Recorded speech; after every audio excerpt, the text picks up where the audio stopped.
Dumating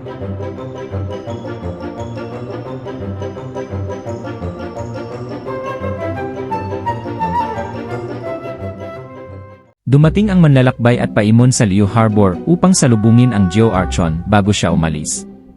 Dumating sila sa tamang oras para sa seremonya ng Rite of Descension, kung saan ipinatawag ni Ningguang si Rex Lapis, na mukhang patay sa harap ng karamihan.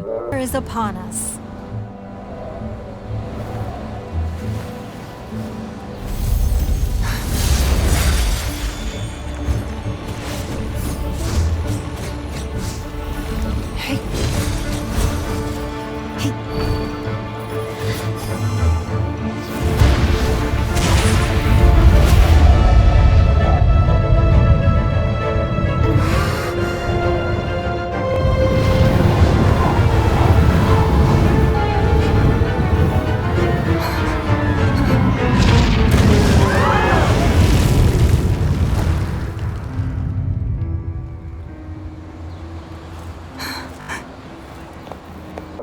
Ang Milelit, kasama ang manlalakbay, ay inutusan na hulihin ang lahat ng mga suspect, kabilang ang manlalakbay.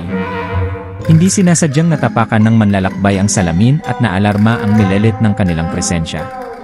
Tinalo sila ng isang batang gumagamit ng hydro, at nalaman nila na isa si Chalde sa mga Harbinger.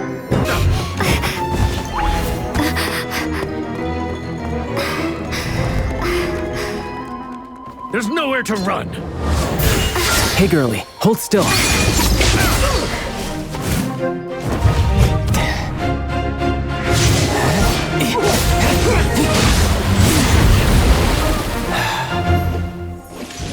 Stop! Stop! Come with me.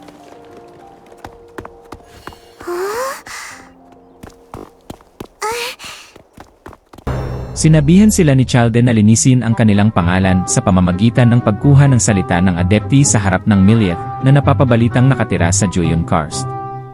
Binibigyan niya sila ng sigil upang maiwasan ang pagalit na pag-ugali. Sa Juyon Karst, napansin ng Moon Carver ang kanilang sigil at hiniling sa kanila na tanggalin ang mga ito para makapagpatuloy sila sa pagsasalita. Ipinaliwanag ng manlalakbay na si Rex Lapis ay pinaslang na ikinagalit ng adepti. Dahil alam nilang inosente ang manlalakbay sa mga krimen, sinabihan silang hanapin ang Cloud Retainer, Mountain Shaper, at ang Demon Conqueror.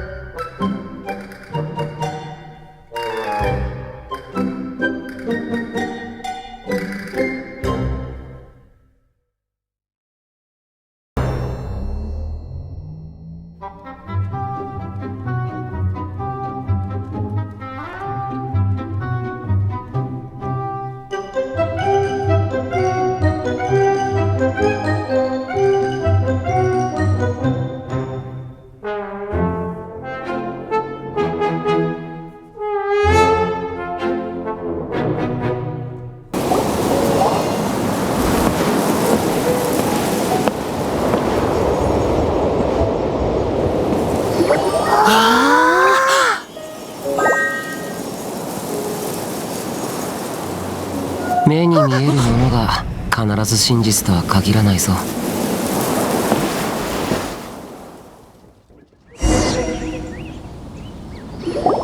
近畿滅却の札？そうか。準備を整えてはきたんだな。だがそれは我がお前たちを傷つけないためのものであって、お前たちが傷つかないという意味ではない。よくわかんないんだけど。千と魔の世界に近づきすぎれば世の断りを踏み外すことになる。人のこの魂は1000人ほど強くはない。血も1000人の機運に耐えられないだろう。ここを去れ。お前たちのために言っているんだ。待ってくれ。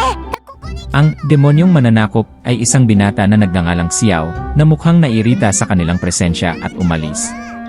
Sinabi sa kanila ni Vergoldet, ang amo ng inn, na si Xiao ay isang adepti at nasisiyahan sa almond tofu. Nagpasya silang gumawa ng satisfying salad, ngunit ang chef ay sobrang takot na gumawa ng ulam dahil sa isang multo na nagmumulto sa inn. Matapos talunin ang Ruin Hunter, ipinangako ng aswang na titigil sa pagmumulto sa inn kung patuloy siyang paglalaruan ng Traveler.